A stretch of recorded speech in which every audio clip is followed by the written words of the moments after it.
সুপ্রিয় দর্শক আসসালামু আলাইকুম, কেমন আছেন আপনারা? নিশ্চয়ই ভালো আছেন।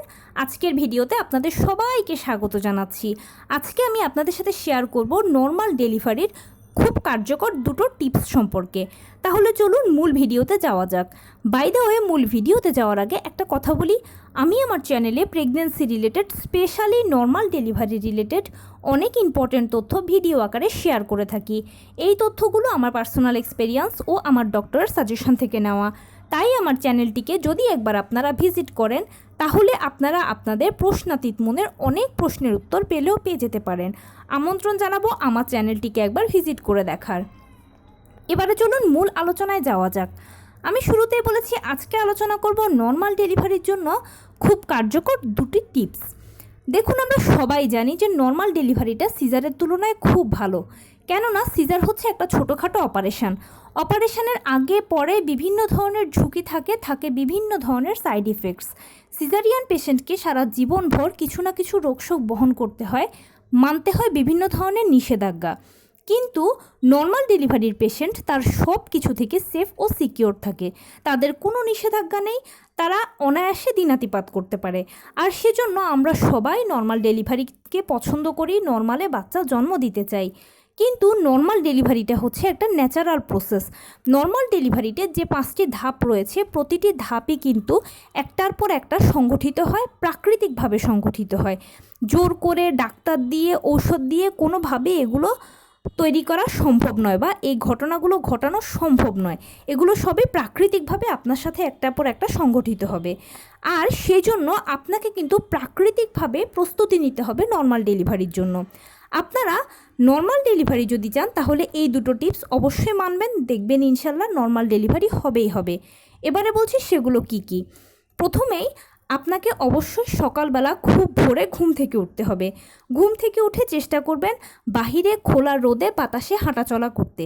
কিছুক্ষণ হাঁটাচলা করার পরে চেষ্টা করবেন 10-15 মিনিট বাটারফ্লাই স্টাইলে বসে থাকতে।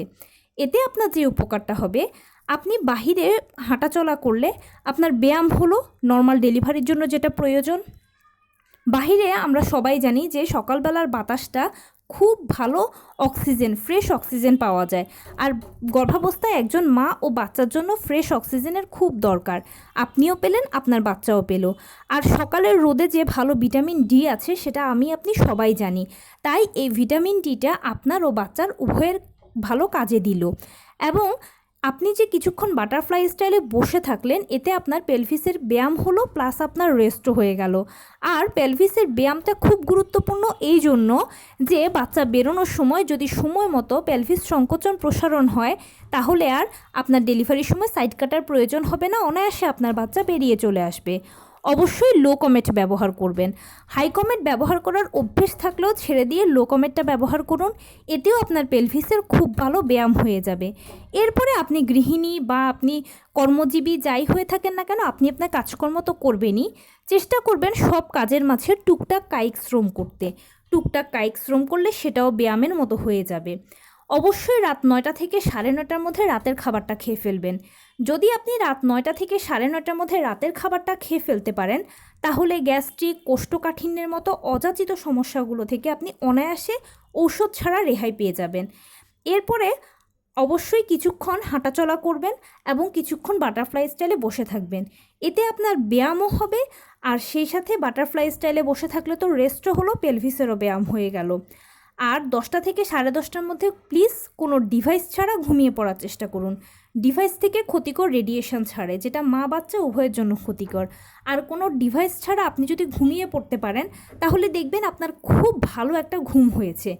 আপনি 10টা থেকে 10:30টার মধ্যে শুয়ে পড়লে, আর ওই যে ভোরবেলা ঘুম থেকে উঠলেন, বিশাল 8-9 ঘন্টা একটা লম্বা ঘুম আপনি ঘুমাতে পারলেন।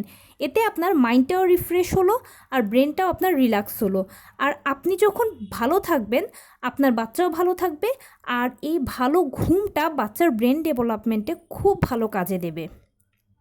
অবশ্যই সব কিছুর মাঝে পরিবারকে সময় দেবেন। নিজের মন মানসিকতা যখন ভালো থাকবে তখন দেখবেন অনেক সমস্যা অনায়াসেই দূর হয়ে গেছে। এতে আপনার বাচ্চাও ভালো হবে, বাচ্চা হাসি খুশি হবে। 5 মাস বয়স থেকে বাচ্চারা কানে শুনতে পায়। সেই সময় যদি মা পরিবারের সবাই কথাবার্তা বলে, হাসি খুশি থাকে, বাচ্চা তাহলে বাহিরের প্রতিধ্বনিটা বুঝতে পারে। আর এই বাচ্চারা জন্মের পরে বেশ হাসি খুশি হয়, খিটখিটে মেজাজের হয় না। এরপরে বলছি দ্বিতীয় টিপসটা, যদি আপনার নর্মাল ডেলিভারির আশা থাকে তাহলে অবশ্যই ঘরোয়া খাবারের উপর নির্ভর করতে হবে। আমাদের একটা খারাপ অভ্যেস হচ্ছে কি, বাসায় খেতে ভালো লাগলো না, বাহিরের থেকে খেয়ে নিলাম বা বাহিরের থেকে অর্ডার করলাম। এটা একদম করা যাবে না। বাহিরের খাবারকে আপনি ছুঁয়েও দেখবেন না, একদম টোটাল ভুলে যাবেন বাহিরের খাবার। আপনার যা খেতে ইচ্ছে হয় সেটা বাড়িতেই বানিয়ে খান। কেননা মনে রাখবেন, বাহিরের খাবারে বিভিন্ন ধরনের ক্ষতিকর কেমিক্যাল থাকে, কালার থাকে, তাছাড়া তারা মুখরোচক করার জন্য আরও কত কিছু মেশায়, যেগুলো মায়ের শরীরের জন্য তো ক্ষতিকর, বাচ্চার জন্য আরও বেশি ক্ষতিকর। প্লাসেন্টা দিয়ে সরাসরি এগুলো বাচ্চার মধ্যে যায়, যার ফলে বাচ্চা বিকলাঙ্গ হয়ে যাওয়ারও কিন্তু একটা চান্স থাকে। সেজন্য অবশ্যই বাহিরের খাবার বাদ দিয়ে ঘরোয়া খাবার খান, ঘরে তৈরি করা খাবার খান। যেটা খেতে ইচ্ছে করে সেটা বাড়িতেই বানিয়ে খান। স্বাদে হয়তো 19-20 হবে, কিন্তু আলটিমেটলি আপনিও আপনার বাচ্চা ভালো থাকবেন, সুস্থ থাকবেন। সেই সাথে অবশ্যই মাছ, মাংস, দুধ, ডিম, যে কোনো পশুর কলিজা সপ্তাহে 2 বার, হলুদ ফলমূল, সবুজ শাকসবজি, লাল জাতীয় খাবার, ওমেগা 3 ফ্যাটি অ্যাসিড সমৃদ্ধ খাবার, প্রতিদিন 2টো করে ডিম, 1 গ্লাস কুসুম গরম দুধ, কলা, খেজুর, বাদামের মতো ফলগুলো বেশি বেশি করে খাবেন। যখন যেটা হাতের কাছে সহজলভ্যে পাবেন সেটাই খাবেন। ভালোভাবে ধুয়ে খাবেন, শাক সবজি খাবেন। বাচ্চার ভালো ওজন তৈরি করতে প্রোটিনের বিকল্প নেই, তাই প্রোটিন জাতীয় খাবারগুলো যেমন মাছ, মাংস, কলিজা, দুধ, ডিম এগুলো বেশি বেশি করে খাবেন। যখন আপনি ভালো খাবার খাবেন, ফ্রেশ খাবার খাবেন, বাহিরের খাবার থেকে দূরে থাকবেন, তখন দেখবেন যে আপনি অনায়াসে ভালো আছেন। এমনকি আপনার বিভিন্ন ধরনের খারাপ যে সমস্যাগুলো আছে, অনেক সমস্যা এই প্রেগনেন্সিতে হয়, যেগুলো থেকে আপনি অনায়াসে ওভারকাম করে যেতে পারবেন। আপনার ওষুধেরও প্রয়োজন হবে না, প্রাকৃতিকভাবে এগুলো আপনাকে প্রোটেকশন দেবে। অবশ্যই চেষ্টা করবেন ফ্রেশ খাবার খেতে। পচা, বাসি বা গরম করে খাবার না খেলেই ভালো হয়। এতে আপনিও ভালো থাকবেন, বাচ্চাও ভালো থাকবে। ডাক্তারের দেওয়া আয়রন, ভিটামিন, ক্যালসিয়াম ওষুধগুলোর কথা কিন্তু খাওয়ার কথা ভুললে একদম চলবে না, এগুলো সবসময় খেতে হবে। অবশ্যই অ্যামনিওটিক ফ্লুইডের লেভেলকে ঠিক রাখার জন্য পানিটা বেশি বেশি করে খাবেন।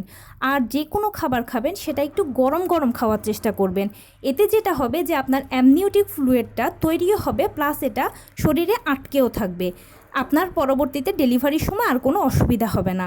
আর অবশ্যই আপনি যখন প্রথম কনসিভ করেছেন তখন একবার চেক আপ করাবেন, 5 মাসে একবার চেক আপ করাবেন, 7 মাসে একবার চেক আপ করাবেন, 9 মাসে একবার চেক আপ করাবেন। যখন আপনি এই 4 বার চেক আপ করাবেন তখন আপনি টোটাল ডাক্তারের অবজারভেশনে থাকবেন। কোনো সমস্যা হলে সমাধান করা যাবে এবং আপনি বাচ্চা উভয়ই সুস্থ থাকবেন। আর মা বাচ্চা উভয়ই যখন সুস্থ থাকে তখন নর্মাল ডেলিভারিটা 100% হয়ই হয়। তো এই ছিল আজকের ভিডিও। কেমন লাগলো বলুন। যদি ভালো লেগে থাকে ও হেল্পফুল হয়ে থাকে তাহলে প্লিজ লাইক, কমেন্ট, শেয়ার করতে একদম ভুলবেন না। আর সেই সাথে আমার চ্যানেলটিকে সাবস্ক্রাইব করার বিনীত অনুরোধ রইল। পাশে থাকা বেল আইকনটি ক্লিক করে দেবেন যেন আমি ভিডিও আপলোড করার সাথে সাথে আপনার নোটিফিকেশান পেয়ে যান। এছাড়া যদি কোনো প্রশ্ন থাকে কমেন্টসে জানাবেন, আমি রিপ্লাই দেব। যদি কোনো পরামর্শ থাকে যে কোন বিষয়ের উপরে ভিডিও বানালে আপনারা উপকৃত হবেন সেটাও বলবেন। আমি আপনাদের পছন্দের সর্বোচ্চ প্রায়োরিটি দেব। ভালো থাকবেন, সুস্থ থাকবেন। আসসালামু আলাইকুম।